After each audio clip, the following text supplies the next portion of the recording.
तो स्वागत है दोस्तों आप लोगों का हिमरोज मिल्की आईएएस एकेडमी में। हम लोगों ने प्राचीन इतिहास के अध्ययन की शुरुआत की है मुख्य परीक्षा के दृष्टिकोण से, और पिछले लेक्चर से हम लोगों ने खंड 1 में प्रवेश किया है और पाषाण काल का अध्ययन हम लोगों ने शुरू किया। उससे पहले जो लेक्चर आए वो लेक्चर प्राचीन इतिहास को समझने के दृष्टिकोण से जो जो चीज़ें आवश्यक रही उस पर हम लोगों ने डिस्कशन किया। विशेषकर जो साहित्यिक और ऐतिहासिक स्रोत रहे उस पर हम लोगों ने डिस्कशन किया कि इतिहास के अध्ययन क्रम में स्रोतों का क्या महत्व है, क्या उनकी विशेषताएं हैं। अगर हम कोई भी स्रोत को माध्यम बनाते हैं तो हमें किन किन चीज़ों का विशेष ध्यान रखना चाहिए, जैसे कि पुरातात्विक स्रोत हो गया और साहित्यिक स्रोत हो गया, फिर प्राथमिक स्रोत, द्वितीयक स्रोत, ये सारी चीज़ें हम लोगों ने समझा था। पिछले लेक्चर में मैंने बताया था कि मानव विकास का जो अध्ययन किया जाता है इतिहास में वो त्रियुगी पद्धति के आधार पर किया जाता है। त्रियुगी पद्धति एक्चुअल में थॉमसन के द्वारा दिया गया था। जो कोपेनहेगन संग्रहालय में जो सामग्रियां रखी गई हैं उन सामग्रियों के बेस पे उन्होंने मानव विकास को 3 युगों में डिवाइड कर दिया। पहला जो युग था उसे उन्होंने बताया प्रस्तर युग है, प्रस्तर इन द सेंस के पाषाण युग है। दूसरा जो युग उन्होंने बताया वो ताम्र युग है, और मैंने बताया था कि जो कांस्य युग है एक्चुअल में कोई अलग युग नहीं है बल्कि इसी ताम्र युग का ही एक हिस्सा है कांस्य युग। और तीसरा जो युग है वो लौह युग है। फिर आगे चल करके जॉन लुबाव नामक जो इतिहासविद रहे, विद्वान रहे, उन्होंने पाषाण काल को 2 भागों में डिवाइड कर दिया था, पुरा पाषाण काल और नवपाषाण काल। फिर आगे चल करके एक और काल की अवधारणा को स्थापित किया गया और वह संक्रमण की अवस्था को स्थापित करता है जिसे बोला गया मध्य पाषाण काल।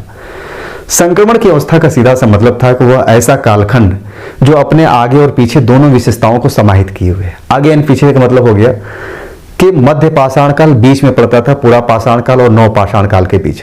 तो मध्य पाषाण काल वह खंड है जिसमें कुछ विशेषताएं पुरा पाषाण काल की भी है और कुछ विशेषताएं नव पाषाण काल की भी है, यानी अपने आगे की कुछ विशेषताओं को भी समाहित की है जो उसके आगे वाला कालखंड है, और पीछे वाला जो कालखंड है उसकी भी कुछ विशेषताएं इस कालक्रम में पाई जाती हैं। इसीलिए इसे संक्रमण की अवस्था के रूप में माना गया मध्य पाषाण काल को। फिर मैंने बताया कि जो पुरा पाषाण काल रहा है, एडवर्ड लार्टिट नामक विद्वान ने इसे 3 भागों में डिवाइड कर दिया, निम्न पुरा पाषाण काल, मध्य पुरा पाषाण काल और उच्च पुरा पाषाण काल। और हम लोगों का पुरा पाषाण काल पे अध्ययन चल रहा है और इसके तहत हम लोगों ने निम्न पुरा पाषाण काल का अध्ययन कर लिया है। और आज हम लोग कोशिश करेंगे कि मध्य पुरा पाषाण काल और उच्च पुरा पाषाण काल का अध्ययन करके पुरा पाषाण काल को समाप्त कर लें। तो पुरा पाषाण काल के अध्ययन के क्रम में हम लोगों ने 2-3 बिंदुओं पे डिस्कशन किया था कि बेसिकली यहाँ पे ज्यादा साक्ष्य तो मिलता नहीं है पुरा पाषाण काल, यानी इस कालखंड को जानने के लिए हमारे पास साक्ष्य सीमित है। और क्या है, मात्र एक ही साक्ष्य है, वह इनके जो उपकरण है यही साक्ष्य है। क्योंकि इस कालखंड में कोई लिपि वगैरह तो ऐसा था नहीं कि इनके लेख अभिलेख वगैरह मिले हों। और तो इस क्रम में हम लोगों ने देखा था कि 2-3 चीजें हम लोगों को जानना जरूरी है। एक, इनके तकनीक को समझना जरूरी है। तकनीक मतलब इनके जो उपकरण के तकनीक है, बेसिकली इनके उपकरण कैसे बने होते थे, किस चीज से बने होते थे, ये देखना जरूरी है। दूसरी चीज, इनका जो भौगोलिक वितरण है ये देखना होता है कि कहाँ कहाँ पाए जाते हैं इनके भौगोलिक वितरण। और तीसरा, मैंने बताया था कि इस कालखंड के जो मानव हैं उनका क्या स्वभाव था, कैसा था। ये 3 चीजें पूरा पाषाण काल के तहत अध्ययन किया जाता है। मुख्य परीक्षा में भी यहीं से प्रश्न आता है। कई बार निरंतरता और परिवर्तन को जोड़ करके आता है, यानी जब हम लोग पूरे पाषाण काल को पढ़ लेंगे तो एक प्रश्न वहां से भी बनता है, निम्न पुरा पाषाण काल या पुरा पाषाण काल से लेकर के नव पाषाण काल तक की चीजों में क्या क्या परिवर्तन है। तो एक्चुअल में ये जो टॉपिक है पूरा आपका पाषाण काल एक टॉपिक है। जब पूरा पाषाण काल पढ़ लेंगे तो आपका पूरा कॉन्सेप्ट क्लियर हो जाएगा। फिर मुख्य परीक्षा में जैसे भी प्रश्न आएंगे आप इजी वे में उसे हैंडल कर लेंगे, लिख लेंगे। कई बार क्या होता है कि एक ही पर्टिकुलर टॉपिक से पूछ देता है प्रश्न, जैसे पूरा पाषाण काल से प्रश्न पूछ दे तो पूरा पाषाण काल का मतलब हो गया कि उसमें तीनों शामिल होगा, निम्न पुरा पाषाण काल, मध्य पुरा पाषाण काल और उच्च पुरा पाषाण काल। कई बार प्रश्न क्या होता है कि पुरा पाषाण काल, मध्य पाषाण काल और नव पाषाण काल से जोड़ करके एक साथ प्रश्न पूछ देता है। तो इसका सीधा सा मतलब होगा कि जब तीनों कालखंड का पढ़ेंगे तो ऐसे प्रश्नों का उत्तर हम दे पाएंगे। पूरा पाषाण काल अगर पूरा पढ़ लेते हैं हम लोग तो फिर यहाँ से जो प्रश्न बनेगा इजी वे में आप उसको हैंडल कर लेंगे। बेसिकली यहाँ से प्री मेंस में लगभग समान ही होता है, ताकि यहाँ बहुत ज्यादा चीजें हमारे पास उपलब्ध नहीं है कि बहुत गूढ़ता में जाकर के उनका अध्ययन करें। जो उपलब्ध है उसी का अध्ययन किया जाता है। तो पूरा पाषाण काल में सारी चीजें। तो अभी हम लोग पिछले लेक्चर में हम लोगों ने इन्हीं 3 बिंदुओं में डिस्कशन किया था। वहां पे एक और था क्षेत्रीय विभिन्नता, एक टॉपिक और जोड़ दिए थे हम लोग, ताकि वहां के जो उपकरण है अलग अलग क्षेत्रों में अलग मिलने की वजह से उसी को हम लोग बोल देते हैं क्षेत्रीय विभिन्नता, जिसमें 2 केंद्र बनाए गए थे, एक सोहन नदी घाटी और जो दूसरा केंद्र था हमारे भारत में कोटलियार नदी घाटी। तो एक वहां पे एक बिंदु वो था। यहाँ पे बेसिकली 3 बिंदु ही होंगे, मध्य पुरा पाषाण काल के लिए भी और उच्च पुरा पाषाण काल के लिए भी। तो हेडिंग डाल लीजिए मध्य पुरा पाषाण काल, मध्य पुरा पाषाण काल। कालखंड को लेकर के मैंने बताया कि इस पे बहुत ज्यादा आप मतलब डायलेमा की स्थिति मत रहिए, दुविधा की स्थिति मत रहिए कि किताब में तो सर इतना लिखा है, आपने इतना लिखवा दिया। मैंने बताइए हजारों लाखों वर्ष पीछे जाकर के हम बातें करें तो कोई स्पष्ट एक्यूरेट डेट का निर्धारण नहीं होता है। एक्यूरेट डेट का निर्धारण शुरू होता है बाद में, हमारे यहाँ जब सिकंदर का आक्रमण होता है उसके बाद कई सारी तिथियां निश्चित की गई थी ऐतिहासिक काल में। ये ऐतिहासिक काल नहीं है, ये प्राग ऐतिहासिक काल है, प्री हिस्ट्री एज है ये। तो यहाँ पे तिथि को लेकर के बहुत ज्यादा डिस्प्यूट नहीं है, मतलब जो भी तिथि है मान लीजिए उसको। तो यहाँ माना गया कि लगभग मानते हैं कि 50,000 बीसी से माना जाता है इसकी शुरुआत होती है और 35,000 बीसी के आसपास चलता है। समझ रहे हैं? एक तिथि ये मिलती है, एक तिथि और मिलती है, मैं दोनों लिखवा दे रहा हूं, कंफ्यूज बिल्कुल मत होइए। एक होता है कि 60,000 बीसी, ये सॉरी यहाँ 30,000 हो जाएगा, 35 नहीं, यहाँ होगा 30,000 बीसी। एक होता है 60,000 बीसी से शुरू होता है ये और 35,000 बीसी तक चलता है। तो डेट को लेकर के कंफ्यूज मत रहिए, ऐसा डेट वाइज क्वेश्चन नहीं पूछेगा आपको। लोग परीक्षा में लिख रहे हैं तो आपको डेट लिखने की जरूरत भी नहीं है। प्री में यहां से कोई तिथि वगैरह नहीं पूछी जाती है। आगे चल करके ऐतिहासिक काल में कुछ तिथियां पूछी जाती हैं, आप थोड़ा सा कॉन्सेंट्रेट करेंगे तो वो चीजें भी आ जाएंगी, मजा आएगा अभी आगे चल करके जब आप पढ़ेंगे। तो कहा जाता है कि मध्य पुरा पाषाण काल निम्न पुरा पाषाण काल से थोड़ा सा भिन्न हो जाता है, और भिन्न होने का जो कारण है वो है तकनीकी परिवर्तन। तकनीकी परिवर्तन यही बेस है, आधार है। तकनीकी परिवर्तन ही वह आधार है जो हम लोग पूरा पाषाण काल को 3 भागों में बांट देते हैं। जलवायु भी चेंज होता है, तो तकनीकी परिवर्तन की जब बात करेंगे तो ये तकनीक हमें कहां नजर आती है? इनके उपकरणों में नजर आती है। इन्होंने जो उपकरण बनाया यही हमें इनके तकनीक का पता चलता है। बाकी और कोई चीजें इनके पास नहीं है ऐसा जिससे हम बताएं कि बहुत ही हाई टेक्नोलॉजी वाले व्यक्ति थे लोग। इनके उपकरण जो पत्थर के बने हुए हैं, टूटे फूटे उपकरण, उन्हीं के बेस पे चलता है कि पहले के जो उपकरण रहे, निम्न पूरा पाषाण काल के जो उपकरण है, बहुत ही भोथर उपकरण है। भोथर समझ रहे हैं ना? टंगारी दे जानते हैं आप लोग, लकड़ी काटा जाता है तो उसका जो धार है जब मिट जाता है ना तो उसे बोलते हैं टंगारी हो गया, भोथर। इसी प्रकार घर में जो चाकू होता है, जैसे सब्जी आप काटते हैं ना तो एक समय ऐसा आता है कि सब्जी कटती नहीं, तो बोलते हैं चाकू के जो धार हो गया क्या हो गया? भोथरा हो गया है, देहाती भाषा। तो कहते हैं निम्न पुरा पाषाण काल के उपकरण जो है भोथर उपकरण थे, मोटे उपकरण थे। खींच करके मारा जाता था, घायल हो जाता था जानवर, फिर उसके बाद पकड़ करके फिर उसी भोथर उपकरण से ही जबरदस्ती कूच देते थे वो। कोई ऐसा नहीं था कि अभी चाकू लगाया गला काट दिया, इस तरीके की चीजें नहीं थी। लेकिन तकनीक जब बदलता है धीरे धीरे ना तो भोथर उपकरण से वो बढ़ते हैं धारदार उपकरण की तरफ। क्योंकि अभी पत्थर ही था तो पत्थर को ही भोथर से धारदार की तरफ बढ़ाते जाते हैं। और हम लोग आगे चल के देखेंगे जैसे जैसे आगे बढ़ेंगे तो धारदार उपकरण की तरफ बढ़ेंगे तो यही लगेगा कि पत्थर के अलावा भी हम और भी कुछ इस्तेमाल कर सकते हैं। तो आप देखेंगे कि आगे जाते जाते उच्च पुरा पाषाण काल तक जाते जाते ये पत्थर के अलावा हड्डियों का भी प्रयोग करना शुरू कर देते हैं, क्योंकि हड्डियां नोकीली होती हैं, उसे धारदार रगड़ करके बनाया जा सकता है। उन्होंने पत्थरों को भी रगड़ करके नोकीला बना दिया था। फिर हत्था लगाना शुरू कर दिया था, जैसे जो है कि पत्थर में हत्था लगा दिए ताकि मारने में काटने में आसान हो, लकड़ी फल वगैरह शिकार करने में आसान हो। तो यही तकनीक परिवर्तन होता है, इनकी समझ जैसी बढ़ती जाती है तकनीक परिवर्तन। अभी मानो क्या है? अभी मानो नंगा रह रहा है, अभी कपड़ा नहीं पहनना है, अभी इसे कपड़ा पहनने का ज्ञान नहीं है। कपड़ा इन द सेंस उस समय कपड़ा तो नहीं रहा होगा, लेकिन बदन ढकने का ज्ञान नहीं इनके पास। बदन पत्ते से भी ढका जा सकता है, चमड़े से भी ढका जा सकता है जो शिकार करें। आगे चल करके हम लोग देखेंगे कि ये चमड़े से बदन ढकना शुरू कर देते हैं। तो देखिए मध्य पूर्व पाषाण काल की बात करें, जो उपकरण की हम लोग बात करें तो यहां पे जो उपकरण के लिए पत्थर इस्तेमाल किया गया वो बदल गया है। अब यहां पे जो पत्थर रहा, पहला निम्न पूर्व पाषाण काल में कौन सा पत्थर इस्तेमाल होता था? क्वार्टजाइट। यहां पे जो पत्थर इस्तेमाल किया गया वो कच्चा माल बन गया इनका, जो है कि क्वार्टजाइट की जगह जैस्पर। और चर्ट जैसे पत्थर। अब जो पत्थर के विशेषज्ञ होंगे तो अच्छे समझ पाएंगे कि क्वार्जाइट पत्थर क्या होता है, वो थोड़ा भुरभुरा टाइप का होता है। जैस्पर और चर्ट जैसे पत्थर होते हैं वो मजबूत होते हैं। तो पहले क्वार्जाइट पत्थर इस्तेमाल किया इन्होंने, अब इन्होंने इस्तेमाल करना शुरू कर दिया जैस्पर और चर्ट जैसे पत्थर, जो क्वार्जाइट पत्थर के मुकाबले ज्यादा मजबूत होते थे। इसके अलावा जो इनके उपकरण है, यानी ये कच्चा माल हो गया इनका, उपकरण निर्माण करने का इसे बोलते हैं कच्चा माल। कच्चा माल इन्होंने, इसके अलावा इन्होंने जो पत्थर इस्तेमाल किया, पहले जो क्वार्जाइट पत्थर इस्तेमाल करते थे तो ये इन पत्थरों के निम्न पुरापाषाण काल को भी मैं ऐड कर रहा हूं, वो क्वार्जाइट पत्थर इस्तेमाल किए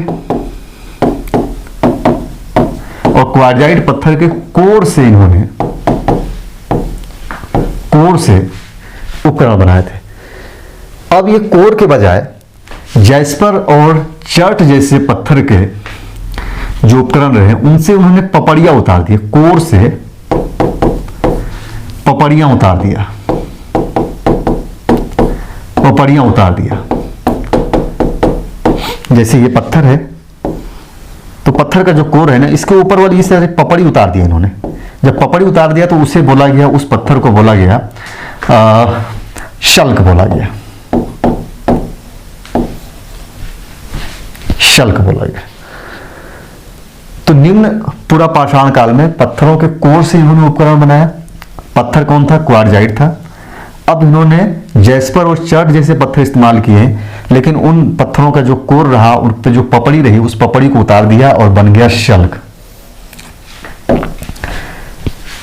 क्या अंतर है दोनों में, शल्क और कोर में? कोर वाला जो हिस्सा होता है ना, पूरा होता है। जब पूरा होगा तो क्या होगा, ये भारी होगा, लेकिन जब ये हिस्सा निकाल देंगे ना पपड़ी ऊपर की, तो ये हो जाएगा हल्का। तो ये जो उपकरण हुए पहले के मुकाबले हल्का हो गए। अगर कोई धारदार चीज हो, हल्का हो, तो ज्यादा प्रभावशाली होता है। पत्थर थे, वजन थे, मारने में दिक्कतें होती थी। अब उन्होंने हल्के उपकरण कर लिए ताकि दूर मार करके शिकार कर सके। तो तकनीक में परिवर्तन आया यहाँ पे मध्य पुरापाषाण काल में। क्या तकनीक परिवर्तन आया? कच्चे माल के रूप में जो पत्थर इस्तेमाल हुआ वो थोड़ा बेस्ट क्वालिटी की हो गई क्वार्जाइट से।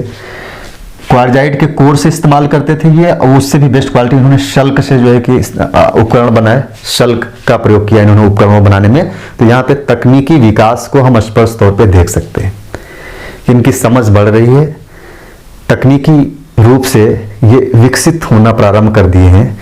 अब अपनी सुविधा के अनुसार ये उपकरणों को ढालना शुरू कर दिए हैं कि उपकरण नुकीले होने चाहिए, हल्के होने चाहिए, पकड़ने के लिए थोड़ा आसान होना चाहिए, इसे पकड़ करके वार किया जा सके। तो ये हो गया इनके तकनीक परिवर्तन।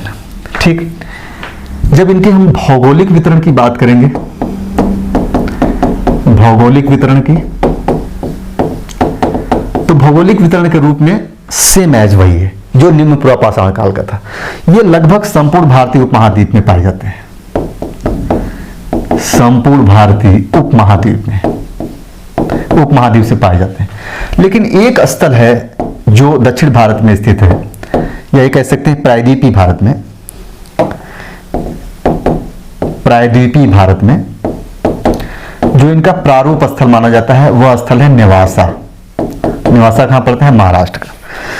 ये मध्य पुरापाषाण काल का प्रारूप स्थल माना जाता है। प्रारूप समझ रहे हैं? ड्राफ्ट, यानी मध्य पुरापाषाण काल की जो विशेषताएं रही यहाँ पे पाई गई सारी विशेषताएं, इसीलिए इसे बोला गया कि ये प्रारूप स्थल है, बाकी पूरे भारतीय उपमहाद्वीप में पाया गया। अब आपके दिमाग में एक चीज चल रहा होगा कि कौन कौन से स्थल है। एक्चुअल में कुछ स्थल ऐसे मिले हैं जहां पे निम्न पुरापाषाण काल से लेकर के नवपाषाण काल तक की चीजें पाई गई, उपकरण पाए गए। तो हम लोग जब पूरा पाषाण काल पढ़ लेंगे ना, नवपाषाण काल तक, तो मैं आपका 1-2 लेक्चर ला करके पूरा मैपिंग में करवा दूंगा। प्रमुख स्थान कौन कौन से हैं उसकी विशेषताएं भी मैं लिखवा दूंगा, ताकि ये चीजें आपका पूरा क्लियर हो जाए। अभी बस इतना समझिए। तो नेवासा ध्यान रखिएगा, ये यहाँ पे क्या है? प्रारूप स्थल है। और मध्य पुरापाषाण काल के मानव के बारे में बात किया जाए तो यहाँ पे बहुत ज्यादा बदलाव नहीं देखा जाता है मानव में, बस तकनीकी रूप से बदलाव आता है। इनका जो रहन सहन था वो बिल्कुल वैसा ही था जैसा निम्न पुरापाषाण काल का था। निम्न पुरा पाषाण काल। क्या चीज? रहन सहन। तो रहन सहन कैसा था इनका? मैंने पीछे लेक्चर बताया था कि अभी वस्त्र नहीं पहनते थे, जंगलों में रहते थे, गुफाओं में रहते थे, न्यूड ही रहते थे, बस अग्नि का प्रयोग करना ये जान गए थे। उसी समय आग की खोज हो चुकी थी, तो बस ये चीजें चल रहा था। मध्य पुरा पाषाण काल में यही है, इससे ज्यादा यहाँ पे कुछ है ही नहीं। मैंने बताया सोर्सेस कम है, तो ज्यादा अंदाजा लगा करके यहाँ पे कुछ होता नहीं, बस यही चीजें। अब इसी लगे हम लोग देख लेते हैं उच्च पुरा पाषाण काल। उच्च पुरा पाषाण काल, इसमें भी तीन चीजें हम लोगों को बेसिकली देखना है, वही देखना है, तकनीक देखना है इनका, इसके अलावा भौगोलिक वितरण, भौगोलिक वितरण, एक्सक्यूज मी, और तीसरा हम लोग देख लेना है मानव। देखिए कालखंड की अगर बात करें टाइम, तो वहां पे 35,000 बीसी था, तो यहां 35,000 बीसी से लेकर के 10,000 बीसी तक ये कालखंड माना जाता है। ध्यान रखिएगा, 35,000 से लेकर के 10,000 बीसी तक माना जाता है ये उच्च पुरा पाषाण काल का दौर। यहां पे तकनीकी रूप से बदलाव हमें कई सारी चीजें देखने को मिलती है। एक तो हम देखेंगे कि जो तकनीक है, थोड़ा सा समझिए, यहां पे जो पत्थर है, जैस्पर और चर्ट जैसे पत्थरों का इस्तेमाल खूब होने लगा, व्यापक बड़ी मात्रा में होने लगा। जैस्पर और चर्ट, पत्थर का मतलब क्या समझ रहे हैं आप यहाँ? पत्थर का मतलब समझिए ये कच्ची सामग्री है जो उपकरण बना रहे हैं, यानी उपकरण बनाने का कच्ची सामग्री, उपकरण बनाने का कच्चा माल। क्योंकि इस समय उपकरण किसके बन रहे हैं? सिर्फ और सिर्फ पत्थर के ही है। तो जैस्पर और चर्ट जैसे पत्थरों का प्रयोग खूब तेजी से होने लगा। न केवल इन पत्थरों का प्रयोग हुआ, बल्कि जो उपकरण बनाए गए इन पत्थरों के शल्क से ही बना। तो ये चीजें समान रहा, इन चीजों में कोई भेद नहीं रहा। मध्य पुरा पाषाण काल में जो चीजें रही वही चीजें यहां भी कंटिन्यू चली। क्लियर है ना? यहां पे यहां चीजें चली, लेकिन उपकरण जो बने ना, यहां पे थोड़ा नुकीले उपकरण बने। यहां पे नुकीले उपकरण बने, नुकीले उपकरण बने, ध्यान रखें, नुकीले उपकरण बनाए गए जिनका नाम था जैसे ब्लेड, और जैसे बोलते हैं खुरचनी, आप सुने होंगे खुरचनी। एक होता है बेधनी, बेधने वाला, खुरचनी, बेधनी, इसे बोलते हैं ब्लेड एंड ब्यूरिन। बेधनी को बोला जाता है ब्लेड और खुरचनी को बोला जाता है ब्यूरिन। ये उपकरण खूब बने इस काल में, उच्च पुरा पाषाण काल में। नुकीला उपकरण था, खुरचनी और बेधनी खूब बड़ी मात्रा में बना गया, इसलिए इसको ब्लेड एंड ब्यूरिन कल्चर भी कई बार बोल देते हैं हम लोग, ताकि इस कालखंड में यही उपकरण बड़ी मात्रा में देखने को मिलता है हम लोगों को। इसके अलावा देखिए, ये तो चीजें चली रही, ये तो पत्थर के उपकरण होंगे दोनों। इसके अलावा यहाँ पे लकड़ी के भी उपकरण बनने लगे इस काल में, तकनीकी परिवर्तन के रूप में देख रहे हैं। लकड़ी के उपकरण भी प्रयोग होने लगा। अभी इससे पहले के जो दो कालखंड रहा, वहां पे लकड़ी का उपकरण प्रयोग नहीं कर पाते थे। शायद उनकी समझ न रही हो कि हम जंगलों से लकड़ियों का भी प्रयोग इस्तेमाल कर सकते हैं शिकार वगैरह करने में, लेकिन इस कालखंड में आने के बाद इन्हें समझ में आ जाता है। न केवल लकड़ी, बल्कि यहाँ पे हड्डी का भी इस्तेमाल हमें मिलता है, हड्डी का प्रयोग भी यहाँ पे मिलता है। और लेकिन हड्डियों का प्रयोग इन्होंने किस लिए किया था? कहा जाता है कि इन्होंने हड्डी का सुई बनाया था। कुछ साक्ष्य से मिलते हैं हड्डी के सुई प्राप्त होते हैं इस कालखंड के। जब सुई प्राप्त होता है तो यह अंदाजा लगाया जाता है कि इस सुई का प्रयोग वो वस्त्र सिलने के रूप में किए होंगे। अब सवाल उठता है वस्त्र किस चीज का? तो उस समय कपास जैसी चीजें हमारे सामने मौजूद नहीं है, तो माना गया कि चूंकि शिकार करते थे जंगली जानवरों का, तो जंगली जानवरों के चमड़े का इस्तेमाल किए होंगे वस्त्र के रूप में, तो सुइयों से ये चमड़े का वस्त्र सीते थे। पशु चर्म का प्रयोग इन्होंने किया। किसका चर्म? पशु चर्म। ध्यान रखिए, पशु चर्म। ये तो समझ में आ जाता है। चलो, इस समय मानव वस्त्र पहनना शुरू कर दिया, यानी अपने बदन को ढकना इसने शुरू कर दिया पशु चर्म के माध्यम से। इसके अलावा भी और भी कुछ यहाँ से देखने को मिलती, जैसे यहाँ से कुछ धार्मिक चीजें भी मिलनी शुरू हो जाती। जैसे लोहदा नाला से एक स्थान है, लोहदा नाला से यहाँ पे हड्डी की मूर्ति मिलती है। हड्डी की मूर्ति मिली, जिससे बताया गया कि मातृ देवी की मूर्ति है, मातृ देवी की मूर्ति है। इसी प्रकार एक स्थान और है राजस्थान का।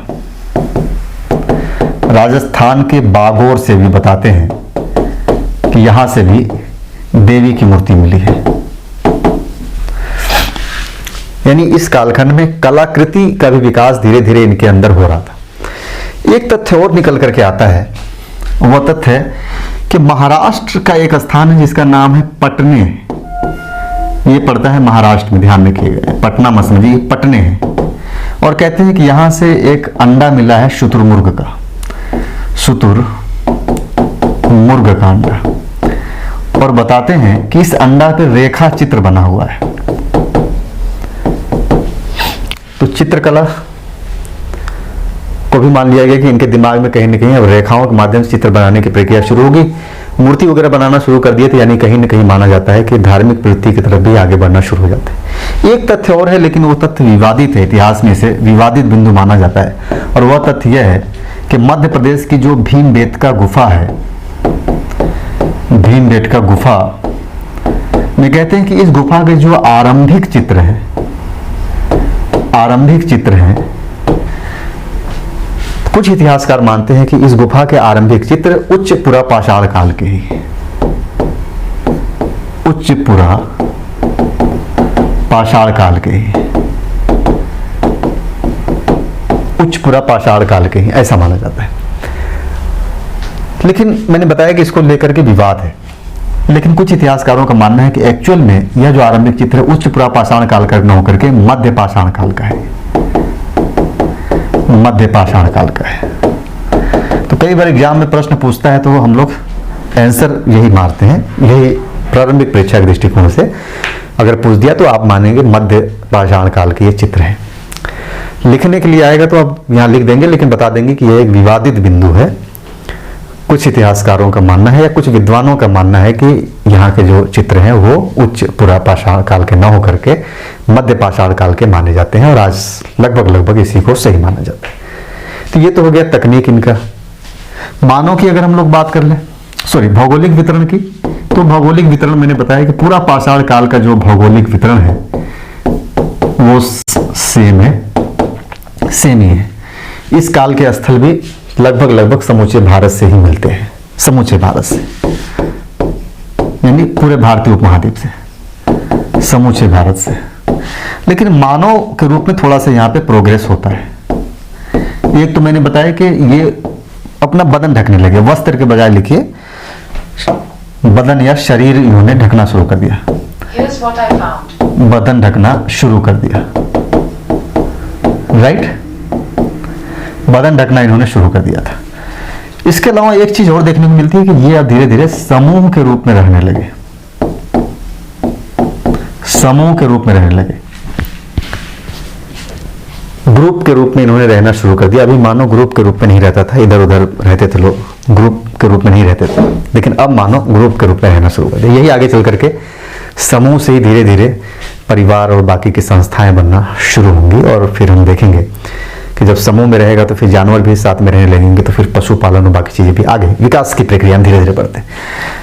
और एक चीज और होता है कि इसी कालखंड में जो आधुनिक मानव है वो सामने आ गया, आधुनिक मानव सामने आता है, प्रज्ञ मानव जिसे बोलते हैं, सामने आया।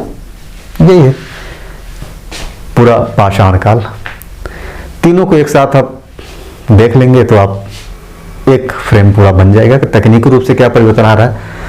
जो कच्ची सामग्री है वहां परिवर्तन आ रहा है, जो उपकरण जिस सामग्री से बनाया जा रहा है कोर और शल्क से, वहां परिवर्तन आ रहा है। उपकरणों में भी परिवर्तन आ रहा है, पहले बोथरा उपकरण थे, धीरे धीरे नुकीले उपकरण की तरफ बढ़ते हैं और यहाँ तक पहुंच जाते हैं ब्लेड एंड ब्यूरिन तक, खुरचनी और विधनी तक। मानव के रूप में क्या परिवर्तन आ रहा है, मानव जंगलों में रह रहा है, बिना वस्त्र के रह रहा है। फिर धीरे धीरे देखते हैं कि ये पशु चर्म का इस्तेमाल करना शुरू कर देता है। पहले समूह में नहीं रहता था, अब समूह में रहना इन्होंने शुरू कर दिया है। तो ये चीजें धीरे धीरे हम लोगों को आगे देखने को मिलती है। तो ये हो गया हम लोगों का पूरा पाषाण काल कंप्लीटली। अब आगे हम लोग नेक्स्ट टॉपिक पे इसके आगे बढ़ा जाएगा। तो उम्मीद है सारी चीजें आप समझ पा रहे होंगे। जैसे जैसे आप आगे बढ़ेंगे इतिहास में, वैसे वैसे आपकी जो जिज्ञासा है वो बढ़ती जाएगी, क्योंकि अभी हम लोग शुरू किए हुए हैं तो बहुत तेज़ी से मैं नहीं जा रहा हूँ, मैं सोच रहा हूँ थोड़ा सा आराम से चलिए, चीज़ों को समझते हुए चलिए और प्रॉपर नोट्स बनाते चलिए। जो भी लेक्चर्स में लिखवा रहा हूँ उसका नोट्स जरूर बनाइए। फिर आगे आप देखेंगे कि धीरे धीरे परतें खुलेंगी जब, तो आपके सोचने समझने की जो चीज़ें हैं वो आगे आएंगी। बहुत सारे टॉपिक्स, बहुत सारे बिंदु ऐसे होंगे जिसके बारे में आपने कभी सुना भी नहीं होगा, आप सुनेंगे पहली बार। बहुत सारे बिंदु, आप 50 किताब पढ़ चुके होंगे इतिहास की, लेकिन बहुत सारे बिंदु हैं जिनके बारे में आप सुने भी नहीं होंगे। देखेंगे कि मेंस का अप्रोच क्या होता है और कहाँ तक लेकर के जाता है। और इसीलिए मैं बार बार बोलता हूँ कि जो किताबें हैं इतिहास को रटंत, या यूँ कहिए कि आपको वहाँ तक ले जा करके सीमित कर देते हैं कि उससे ज़्यादा आप सोचिए ही नहीं। तिथि रटिए, डेट रटिए, ये रटिए, वो रटिए, यहीं तक इतिहास को पैक कर दिया जाता है और लड़कों को लगता है कि बहुत टफ हो गया इतिहास। थोड़ा खुल करके पढ़ो तो फिर मज़ा आएगा कि इतिहास क्या होता है। ये हर विषय से आपको कनेक्ट करेगा। जब वर्ल्ड इतिहास पढ़ेंगे तो आपको इंटरनेशनल रिलेशंस और बाकी चीज़ों से कनेक्ट करेगा। प्राचीन इतिहास पढ़ेंगे तो आपकी सोसाइटी से कनेक्ट कर देगा, पॉलिटी से कनेक्ट करेगा। आप देखेंगे पूरा इतिहास लगभग हर विषय से, ज्योग्राफी से, हर चीज़ से कनेक्ट करेगा। तो चलिए मिलते हैं नेक्स्ट लेक्चर में।